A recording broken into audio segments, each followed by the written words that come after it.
안녕하세요. 서대문 공동체 라디오 지시간 스푼 김민지의 그림 그리는 밤입니다. 어느덧 9월이 다가왔는데요. 7, 8월에 무더운 여름을 지나서 좀 시원해지기는 했지만 아직은 좀 더운 감이 있는 것 같습니다. 이러다가 또 금세 추워지고 겨울이 다가오고 연말이 오고 새해가 다가오겠죠. 우리 모두 행복한 연말을 위해서 지금부터 차근차근 준비해 나가보는 건 어떨까요? 저번 주에 소마미술관에 특별 전시되어 있는 작가분들 중에 이중섭 작가에 대해서 알아봤는데요. 오늘은 또 다른 작가분을 알아보고 작품 얘기를 해볼 예정이니까 잠깐만 기다려주세요. 오프닝 곡에 이어서 첫 번째로 들어보실 곡은 악동뮤지션의 러블리입니다. 이 노래 듣고 저희는 다시 만나겠습니다.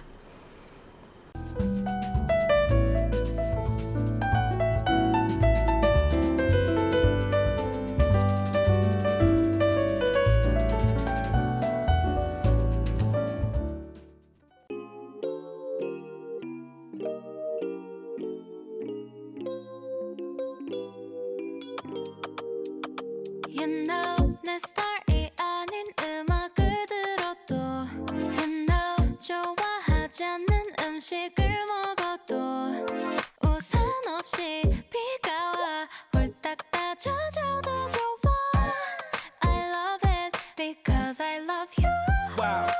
우리 관계 디비데베를 매일 봐도 좀 같이 베개베개ning 춤추고 싶어 yeah 빌리빌리진 우리 앞 우리 옆 yeah 시기시기 질투 자유로운 날같이 펄펄펄 송이가 나를 삼킬걸 알면서 나에 뛰어들었어 점점점점점 So lovely they so lovely Every day with you so lovely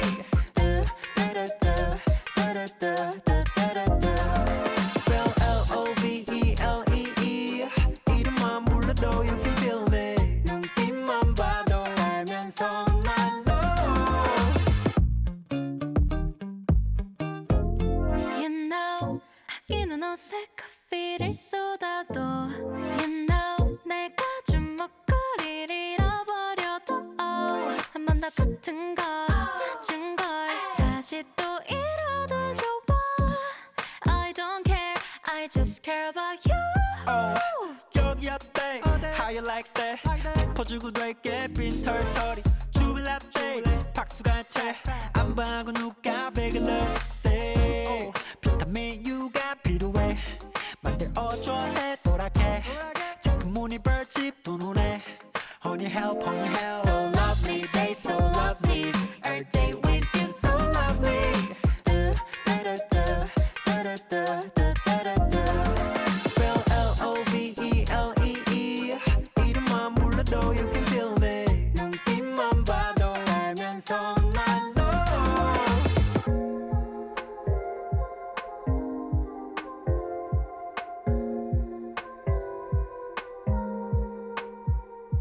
누구 사랑받고 그리 예쁘게 컸니 Mommy or your daddy or them both lovey things 너의 곁에 every day good morning good night 널 이름 부를 때 So lovely they so lovely Every day with you so lovely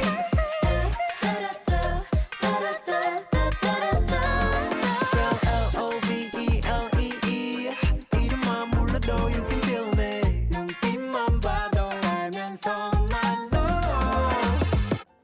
여기는 서대문 공동체 라디오 지시간 스푼 김민지의 그림 그리는 밤입니다. 방금 들어보신 첫 곡은 악동뮤지션 악뮤의 러블리 듣고 만나봤는데요. 악동뮤지션의 멤버인 이수연님과 이찬영님의 케미가 돋보이는 곡인 것 같습니다.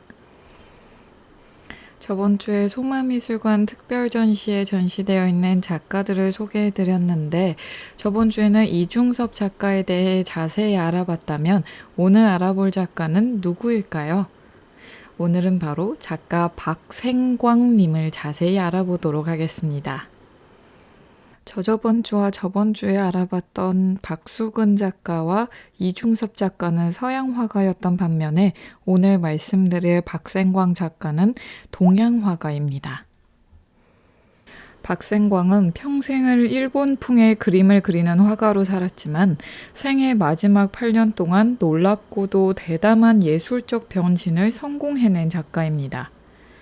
토함산 해돋이, 탈, 단군, 십장생, 창, 불상, 단청, 부적, 무당 등 지극히 한국적인 주제를 선택해서 수묵화의 강렬한 오방색의 채색을 혼합하는 독창적인 기법을 선보였습니다.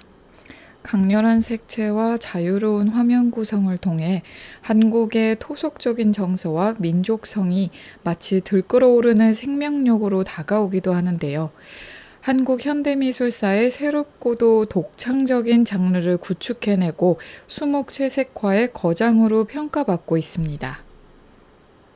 박생광은 1904년 8월 4일 경상남도 진주군 섭천면에서 태어났는데요. 아버지 박기준은 동학교도로 동학농민운동에 실패하자 피해를 피해 경상남도 진주군에 정착하였고 박생광은 천전동 강가 운막에서 자라면서 학창시절을 진주에서 보냈다고 합니다. 진주 제일보통학교를 졸업하고 진주 농업학교를 다니던 중 1920년 17살의 나이로 일본 교토로 건너가 다카치와 미술학원에서 수업을 받았습니다. 1923년에는 일본 교토 시립회화 전문학교에 입학하여 이곳에서 근대 교토파를 대표하는 다케우치와 무라카미 등으로부터 고전과 근대 기법의 결합을 시도하는 신일본화를 배웠습니다. 일본에서 1945년 귀국할 때까지 명랑미술전, 신미술인협회전, 일본미술원전 등을 중심으로 활약했습니다. 광복이 되자 고향인 진주로 내려가 작품 활동을 하면서 백양회 창립전에 참가하였습니다. 그러나 해방 이후 국내 화단에는 일본 화풍을 배척하는 추이가 완연했고 이에 따라 박생광은 은둔 작업 활동을 이어가며 자신만의 화풍을 찾기 위한 여러 가지 실험을 모색했다고 합니다.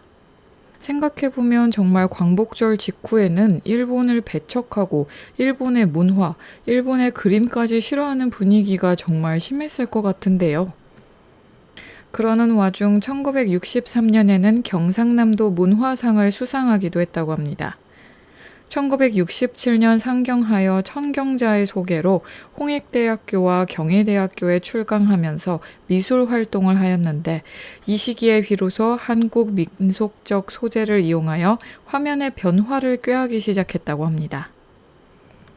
1974년에 다시 일본으로 갔는데 이때 도쿄에 거주하면서 일본 미술 원전의 화원이 되었고 세 차례의 개인전을 개최하였습니다. 연이은 전시전의 성공을 계기로 자신감을 얻은 박생광은 젊을 때부터 하고 싶었던 작업을 하겠다고 다짐했다고 합니다. 아들이 어떠한 작업이냐고 물어보니 우리 역사를 그리는 것이라고 말했다고 합니다. 또 1970년대 후반에는 독창적 화풍 정립 시기에 접어들었는데요. 다양한 기법이 혼재하던 그의 작업이 어느 정도 정리되기 시작한 때입니다. 1977년 귀국하여 진화랑에서의 국내 첫 개인전을 하게 되는데 이 개인전에서 박생광은 일본화적 경향에서 탈피해서 우리나라의 샤머니즘, 불교 설화, 민화, 역사 등을 주제로 삼은 전통적인 이미지를 소재로 다수의 작품을 전시했습니다. 이 전시는 한국적 회화를 현대적 조형성으로 효과적으로 표현하였다라는 평가를 받으며 크게 명성을 얻었는데요. 1980년대에 접어들면서 박생광은 일본화 영향이라는 불명예를 과감히 떨쳐버리고 민족회화의 새로운 지평을 여는 예술적 절정을 보였습니다. 그의 예술 세계는 무엇보다 채색화에 기초한 민족회화의 현대적 계승이라는 점에서 뜻이 깊었는데요. 전통 화단이 수묵 문인화의 세계에 머물렀을 때 그는 채색으로 독특한 시각에 따른 조형어법을 구축했습니다. 또한 강렬한 원색의 대담한 화면 구성과 힘있는 필획, 면처리 등으로 독자적인 세계를 형성했습니다.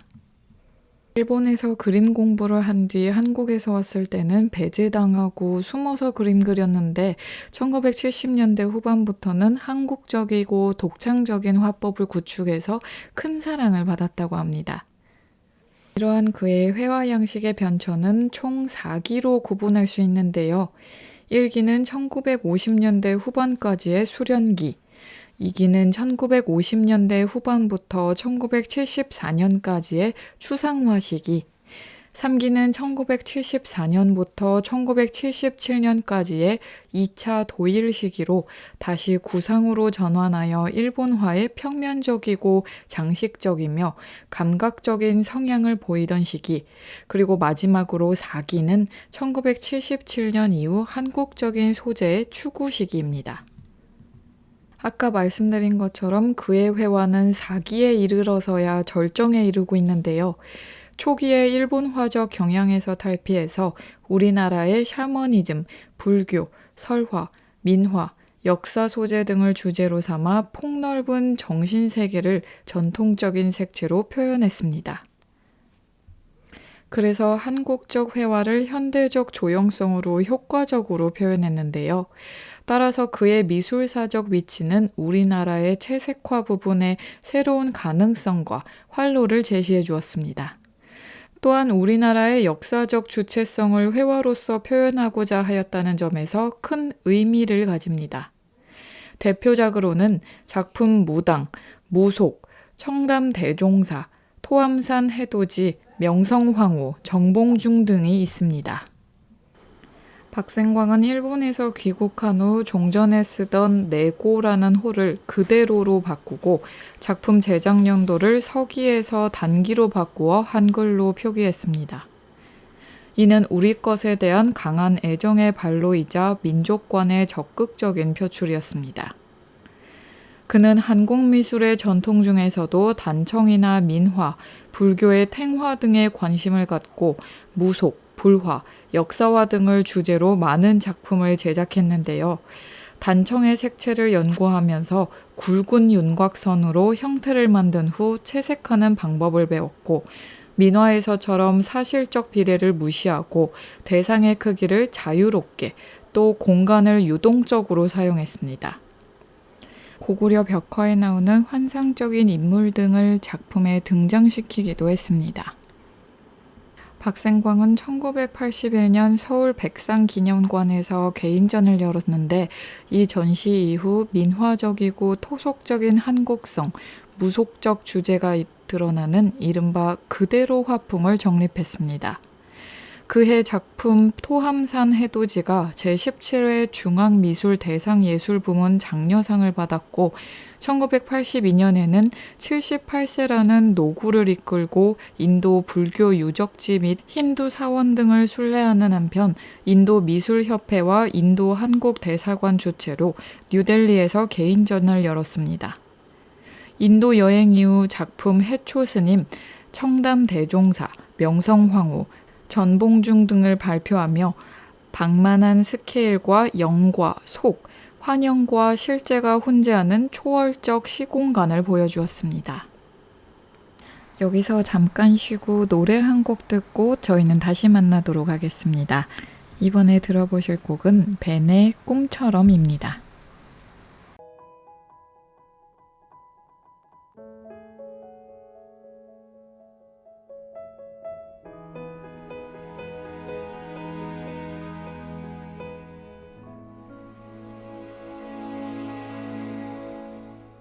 나만 홀로 느낀 황홀함일까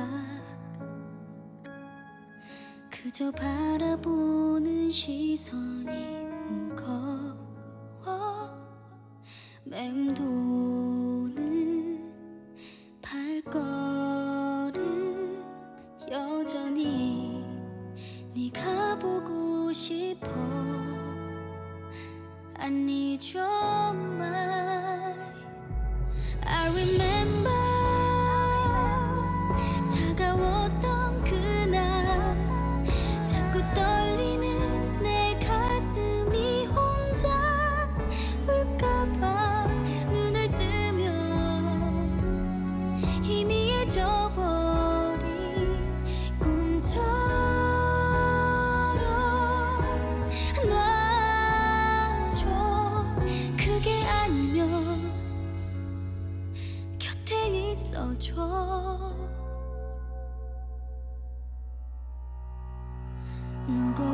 펴진 어깨 내게 보이면 미워하지도 못하게 막아서 너 따갑게 스치는 새벽에 네가 보고 싶어. I need your mind. I remember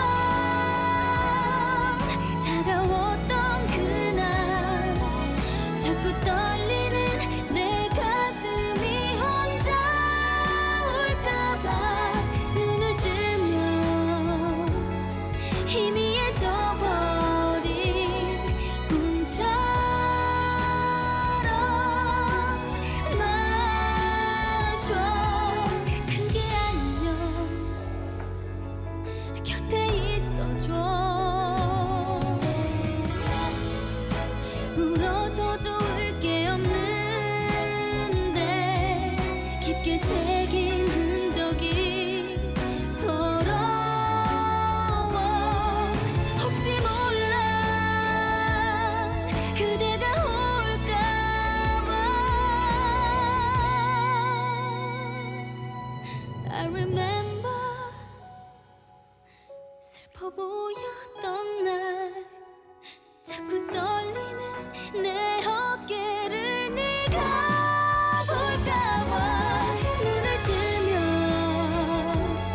희미해져버린 꿈처럼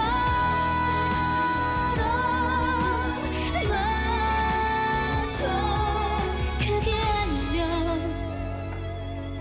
곁에 있어줘. 지금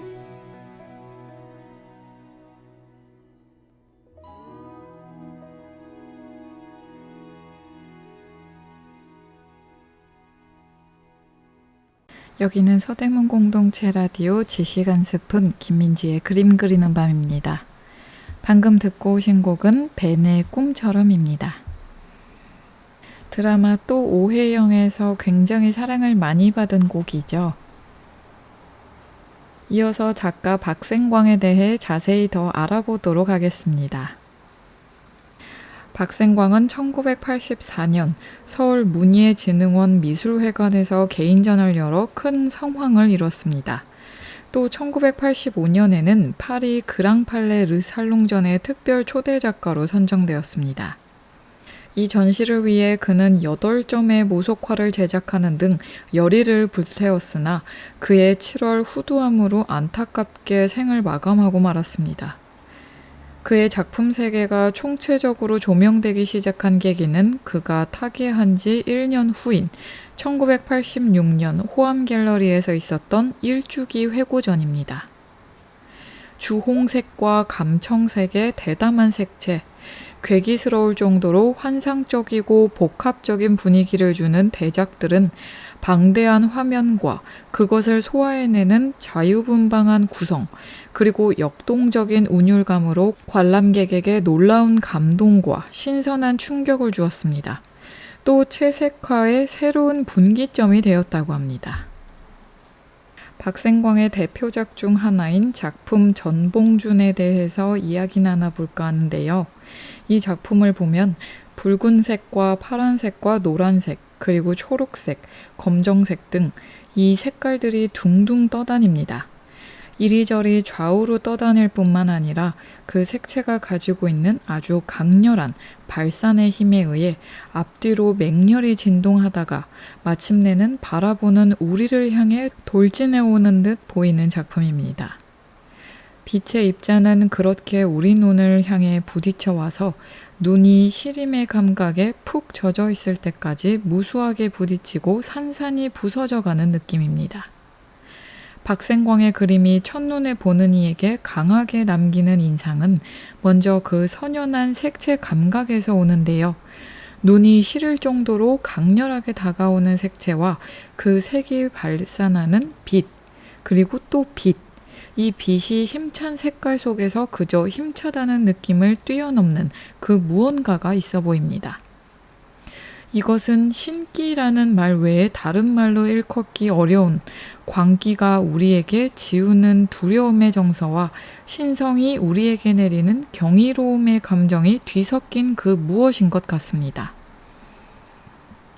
그는 우리 채색화의 전통이 현대에 있어서도 얼마나 풍부한 영감의 원천이 될 수 있는지를 유감없이 보여주고 있습니다.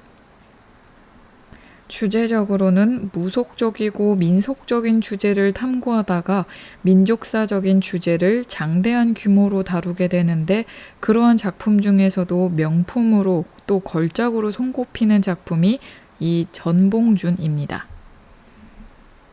작품 전봉준은 3.6m의 키에 5.1m의 너비를 자랑하는 대작입니다. 흰옷을 입은 사람들이 뒤엉키듯 그려져 있는데 심상치 않은 모양의 새들이 화면 곳곳에서 모습을 드러내고 있습니다.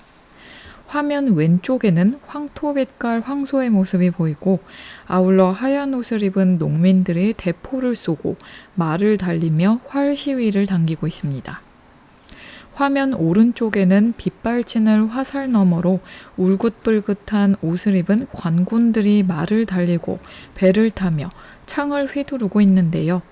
이 복잡한 혼돈의 중심에서 형형한 두 개의 눈빛이 보는 이를 똑바로 응시하고 있습니다. 번뜩이는 칼날 옆으로 보이는 저 상투의 모습은 왠지 무척이나 낯익는데요. 바로 동학농민혁명의 녹두장군 전봉준입니다. 화면 위쪽을 가르지르는 호남 제1성이라는 글귀인즉 전주성을 가리키는 말입니다. 이로 미루어 본 작품이 농민전쟁 당시 전주성 공략의 사건을 다루고 있음을 알 수 있습니다. 사실 강렬한 원색의 구사는 자칫 촌스러울 수 있는데, 그 길로 빠져들지 않고 박생광의 작품에서는 그러한 경박함을 좀처럼 느낄 수 없습니다. 왜 그럴까요? 작가는 먼저 먹으로 물들인 종이 위에 채색을 가했다고 합니다. 바탕의 먹색이 그 위에 칠해지는 원색의 현란함을 다소 차분히 가라앉히면서 품위를 더한 것입니다. 박생광은 특유의 기법을 개발함으로써 좀 더 원숙한 절제미를 획득할 수 있었습니다. 정말 다양한 원색들, 보색들이 넘쳐나는데 그것이 촌스러워 보이거나 너무 각각의 색깔이 튀지 않아 보였던 이유, 바로 먹색을 바탕에 깔고 그 위에 채색을 한 방법이 있었기 때문이네요. 작가가 채색을 위해서 얼마나 많은 노력을 기울였는지 그게 표현 기법에서 보여집니다. 박생광은 죽기 직전에 이런 글귀를 남겼습니다. 역사를 떠난 민족은 없다. 전통을 떠난 민족예술은 없다. 모든 민족예술은 그 민족 전통 위에 있다. 작가의 이런 생각은 정봉준의 뒤로 보이는 인물이 바로 작가 자신의 자화상이라는 사실을 통해 이 그림 속에서도 웅변적으로 표현되고 있습니다. 박생광은 녹두장군 정봉준의 옆에 서서 우리 전통의 빛깔이 얼마나 폭넓고 다채로운가를 다시 한번 힘차고 열정적으로 부르짖고 있는 듯 보입니다. 또 박생광의 대표작 중에 하나는 작품 토함산 해돋이가 굉장히 유명한데요.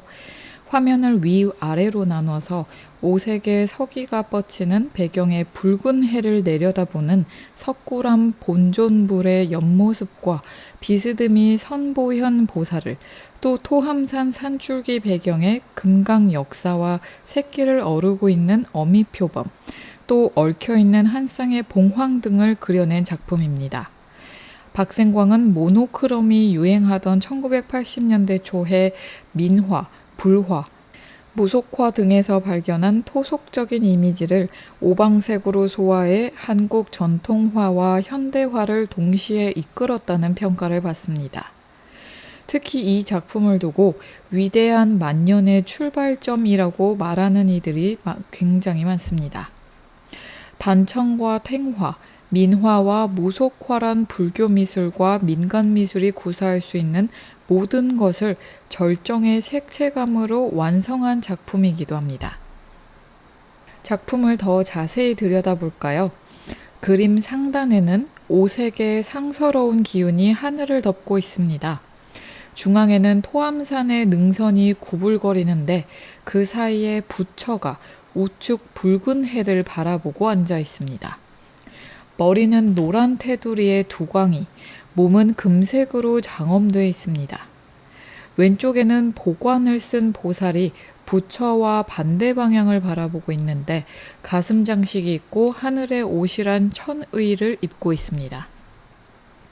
붉은 해 속에는 파도 같은 구름이 지나가고 붉은 꽃잎이 산화하고 있습니다.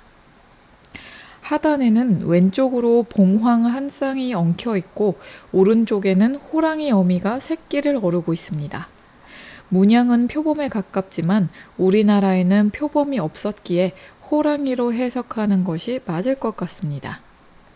그 가운데에는 금강 역사가 우람한 근육을 뽐내며 택견의 자세를 취하고 있는데 이런 자세는 석굴암 금강 역사상과 흡사하지만 어쩌면 한반도 지형으로 보이기도 합니다. 붉은 바지와 청색 상방신이 대조를 이룬 모습도 그런 감상을 뒷받침해 주는데요. 머리 뒤로 흰색의 큰 두광이 매우 인상적인데 박생광 채색의 완성은 흰색이란 세간의 평가가 틀리지 않는 것 같습니다. 이 작품은 조선 후기 불화의 특징인 여백이 없고 구름 문양을 장식적으로 활용하는 특징을 잘 이어받았습니다. 세부 표현도 부처의 나발, 삼도, 보살의 영락 등 불화를 알지 못하면 정확히 그릴 수 없는 기법들을 매우 자연스럽게 사용하고 있습니다. 전체적으로 한국 근현대 화가 중 최고의 진체 화가답게 강렬한 색깔로 여백까지 채워 그렸고 대자연과 불보살, 성스러운 동물 등이 하나로 어우러져 석굴암 본존 부처의 신비로운 기운이 온누리에 펼쳐지는 듯한 감동을 주는 걸작입니다. 작품 토암산 해돋이는 불교를 밖에서 지키는 신장을 앞에 배치하고 불보살을 뒤에 배치한다거나 볼상과 보살의 세부 표현 등에서 불화의 깊은 이해를 드러냅니다. 이 작품을 본 화가 천경자가 생전에 박생광에게 이렇게 말했다고 합니다. 토암산 해돋이를 제게 주시고 제 그림 중 선생의 마음에 드는 게 있으시다면 다 가져가세요. 했을 만큼 동료 화가에게도 인정을 받은 걸작입니다. 이 시기 박생광의 뛰어난 작품을 한 점 더 꼽는다면 작품 반가사유상이 있습니다. 한국 불교에서 반가사유상은 보통 뺨에 손을 대고 사유하는 미륵보살을 의미하는데 이 작품에도 뺨에 손을 댄 보살의 모습이 등장합니다. 오른쪽에 사유하는 보살 아래 노란 저고리를 입고 가슴을 드러낸 여인이 있습니다. 그 아래에는 흰쌀과 검은 콩이 든 그릇이 있고 그 밑으로는 소가 얼굴만 내밀고 있습니다. 왼쪽에는 무당이 부채를 펼치고 방울을 흔들고 있고 아래쪽에는 꽃들이 있습니다. 전체적으로 불교와 무속의 대비, 보살과 여인의 대비로 해석할 수 있으나 그렇게 단순히 볼 수 없는 이유는 가운데 푸른빛의 거울이 있기 때문입니다. 원형의 푸른빛 아래로 손잡이가 달려있으니 거울은 거울이나 좀 특별합니다. 불교에서는 죽은 뒤 심판의 장소에 가면 자신이 살아온 과거가 다 보이는 업경대라는 거울이 있는데 이것이 아마도 업경대를 표현한 것이 아닐까 해서입니다.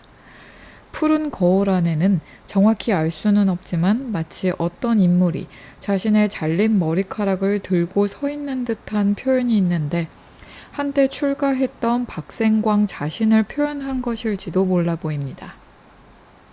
푸른색과 붉은색의 대비, 노란색과 녹색의 적극적 사용, 여기에 미술사학자 김원용이 섬뜩하게까지 보이는 백색의 악센트라고 표현한 흰색까지 어울려 작품은 색채의 미술사다운 박생광의 면모를 잘 보여주고 있습니다.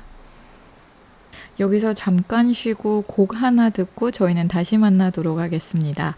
이번에 들어보실 곡은 경서예지의 사실 나는 피처링 전건호입니다. 그댄 우리 둘 다 철없이 어리기만 했나봐.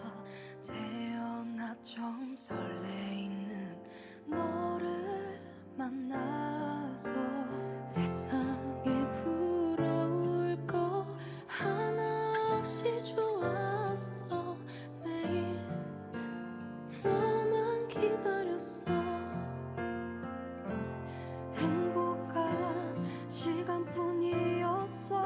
너에게 받은 만큼 잘해주지 못해서 미안해. 사실 나는 네가 보고 싶어. 겉으로는 티 안 나게 사람들과 웃곤 해도 정말 많이 그리워. 상처 줬던 말과 행동들 전부 미안해. 후회돼. 아직 네 생각뿐이야.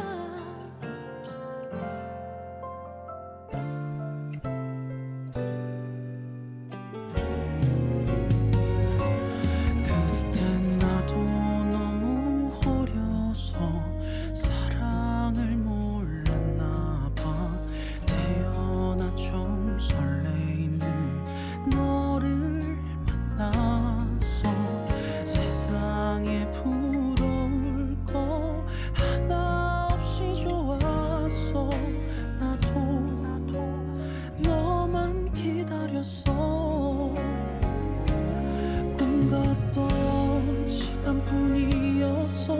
너에게 사랑 주는 게 그렇게 좋았었어. 사실 나도 많이 보고 싶어. 겉으로는 티 안 나게 사람들과 어울려도 정말 네가 그리워. 상처 줬던 말과 행동들 전부 미안해. 후회돼. 모두 되돌리고 싶어. 더 잘해주고 아껴줬다면 내 곁에 있을까. 헤어지기 전으로 돌아간다면 좀 더 노력하고 있을 텐데. 이렇게 아플 걸 알면 절대 놓지 않을 텐데. 정말 잘해줄 텐데. 혹시 너도 그리웠다면 조금이라도 내 맘과 같은 마음뿐이라면.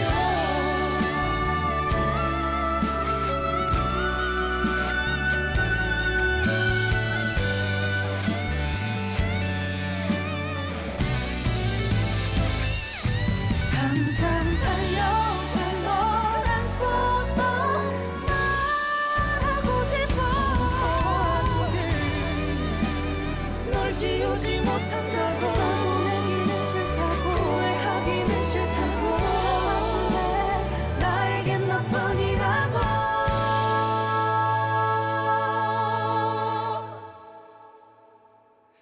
내게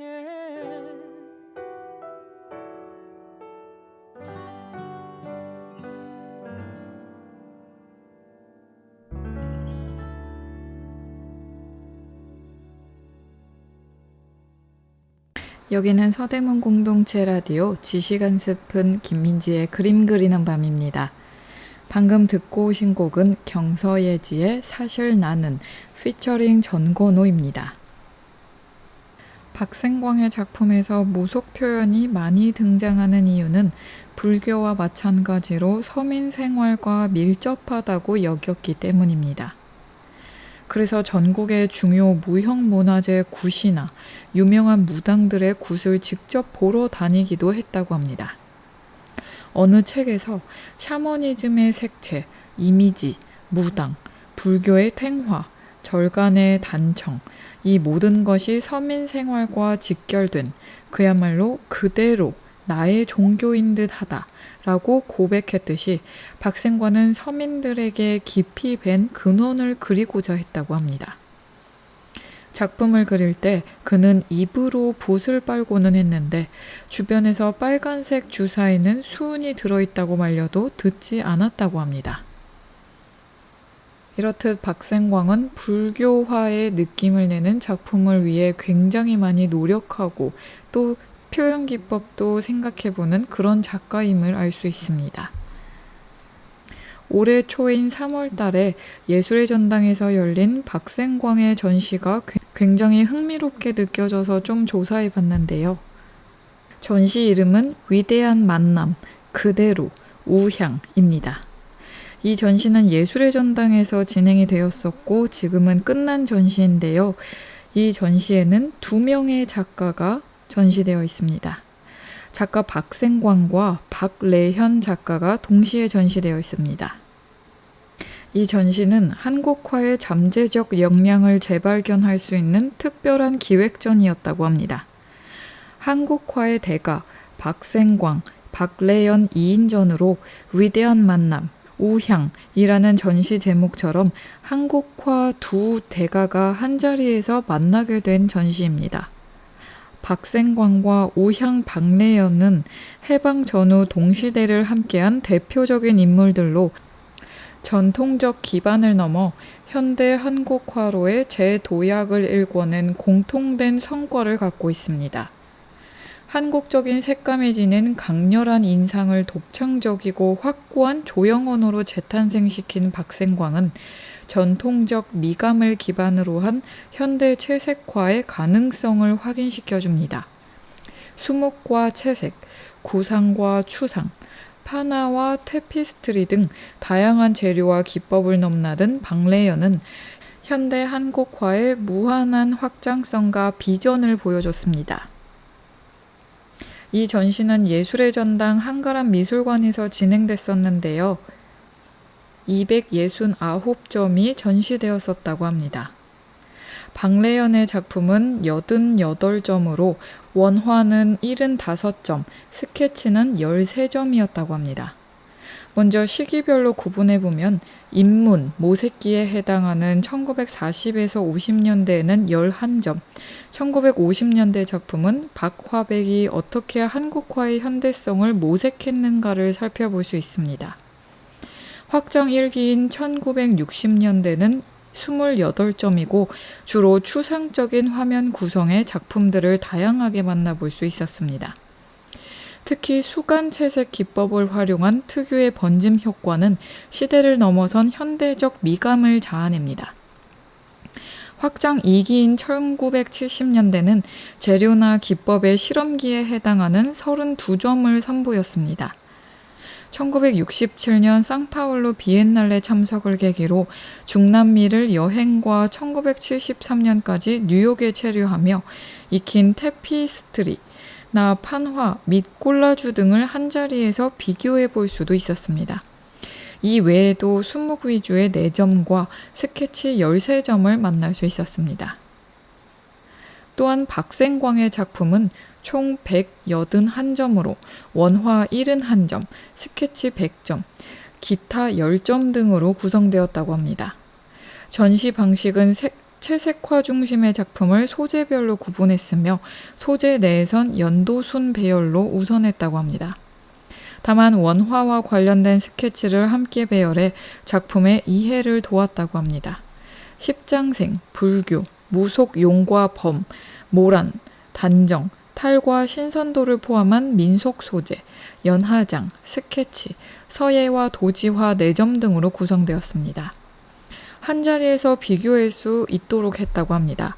이 외에도 수묵 위주의 4점과 스케치 13점을 만날 수 있었습니다.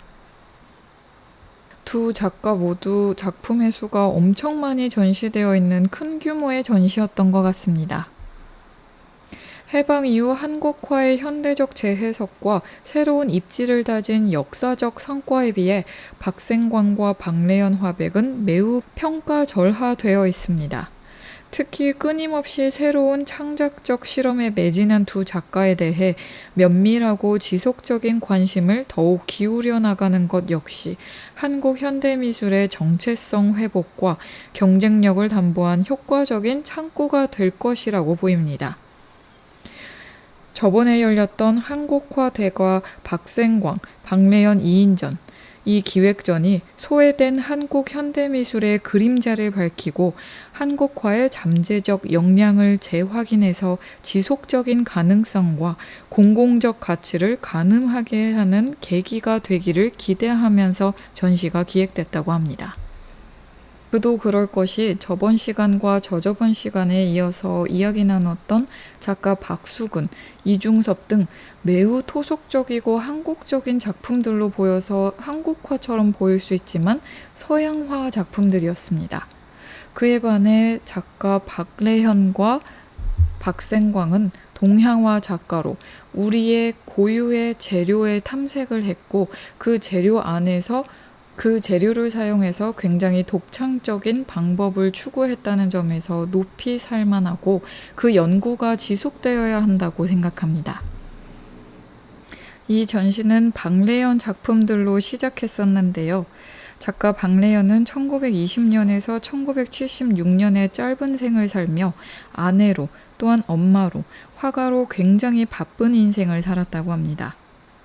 3년 전 국립현대미술관의 박래현 전시 제목이 삼중 통역자였을 만큼 그는 대화가인 남편의 손과 발이자 주부이자 그러면서도 끝까지 손에서 붓을 놓지 않고 치열하게 작품을 한 작가였습니다. 박래현의 대표작으로 꼽히는 작품이 먼저 보였는데요. 작품 단장입니다. 그녀가 일본 유학 시절 하숙집 딸을 그린 이 그림으로 조선미술전람회 총독상을 받았습니다.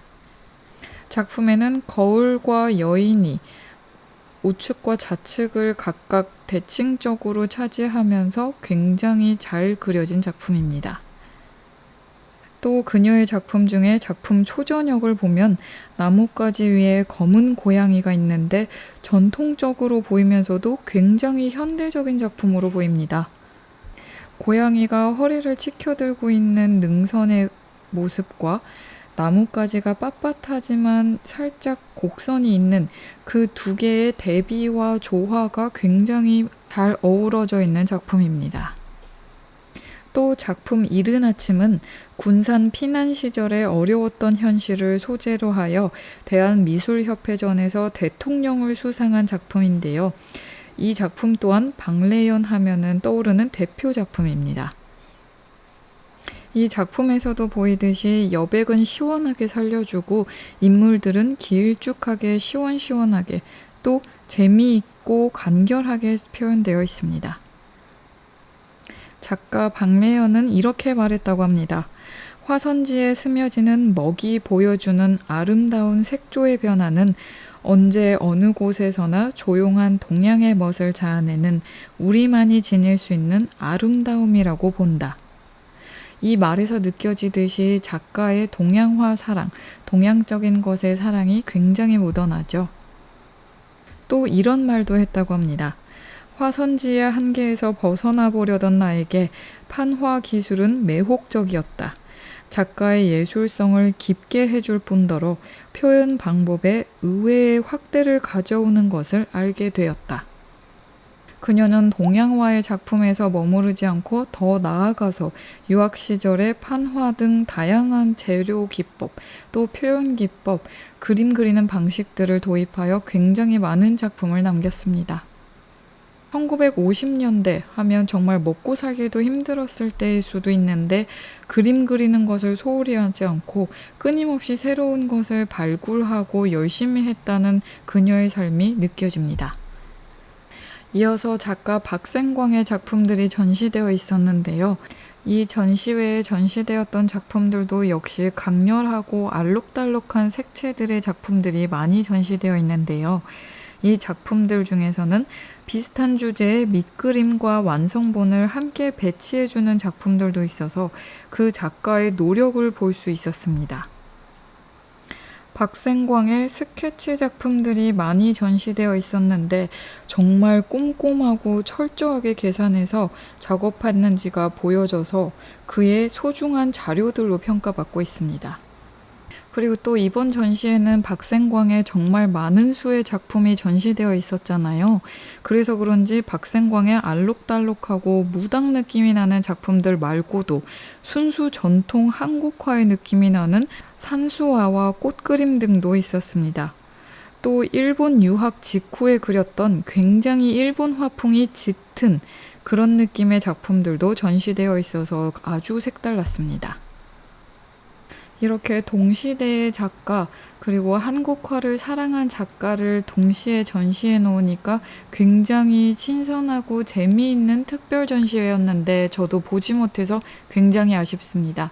하지만 인터넷에 검색해 보시면 많은 블로거분들이 다녀오신 기록을 자세히 남겨놓은 게 있어서 혹시 궁금하신 분들은 인터넷으로 검색해서 전시 후기를 보시면 좋으실 것 같습니다.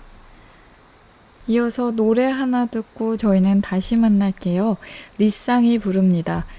헤어지지 못하는 여자, 떠나가지 못하는 남자, 피처링 정인입니다. Nowadays, kids like you don't know what you got. Always looking, can never stick with one thing. There ain't no part-time love. You find that old kind of love. That old school love. What more you need?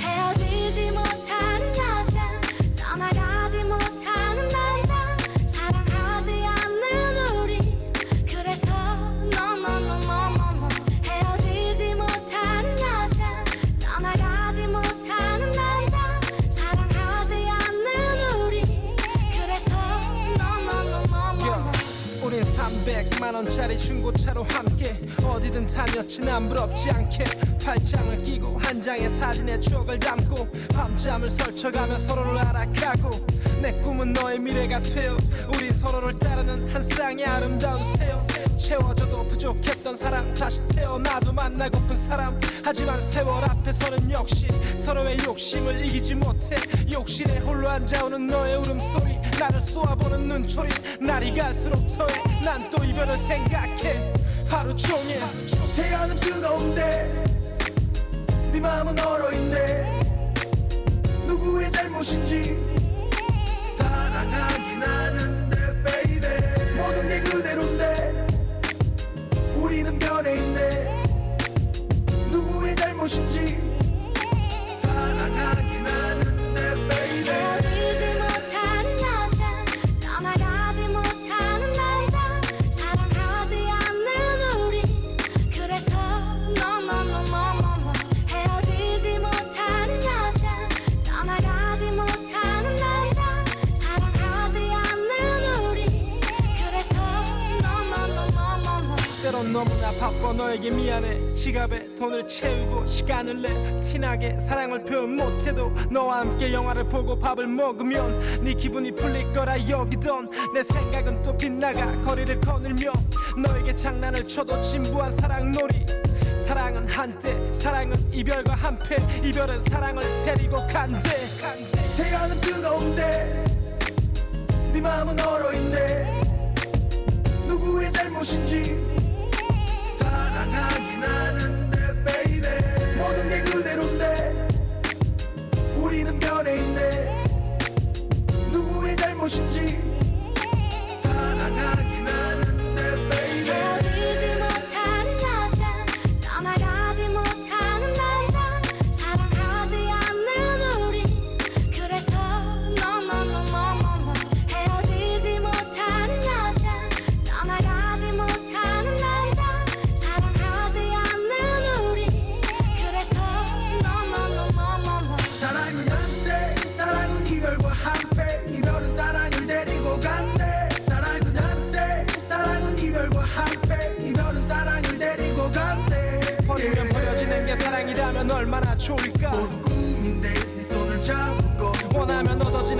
인생이라면 얼마나 좋을까. 모두 꿈인데 나는 벗어나지 못하네.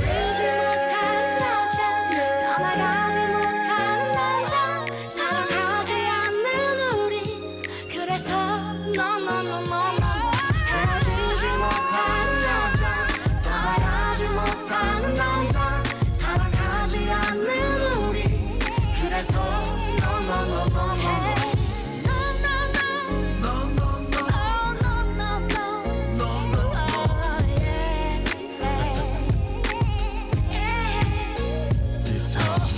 사랑에 묶이는 남자는 약해 빠진 걸까. 사랑을 숨기는 남자는 무능력한 걸까. 비밀을 숨기는 남자는 나뿐인 걸까.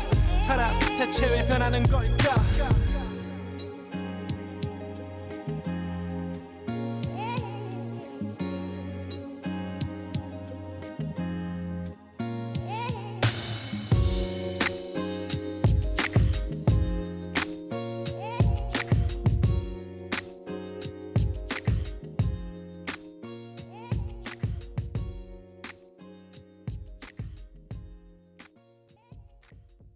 여기는 서대문 공동체 라디오 지식 한 스푼 김민지의 그림 그리는 밤입니다.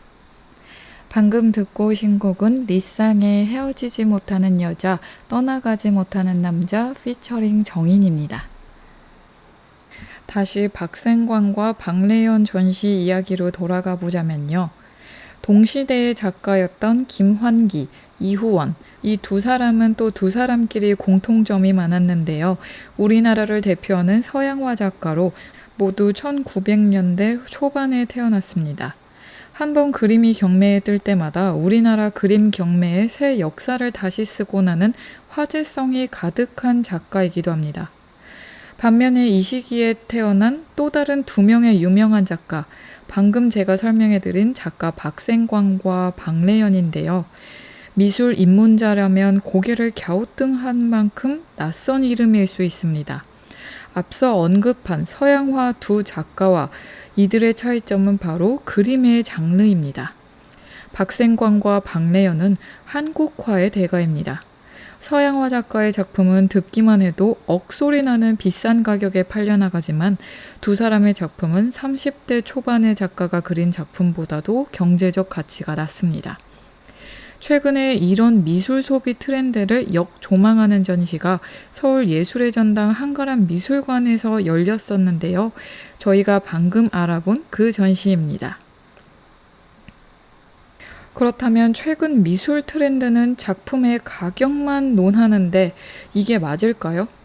미술계는 미술품 소장이 대중화하면서 작품의 가치를 가격으로만 평가하는 문화가 정착했다고 개탄하기도 합니다.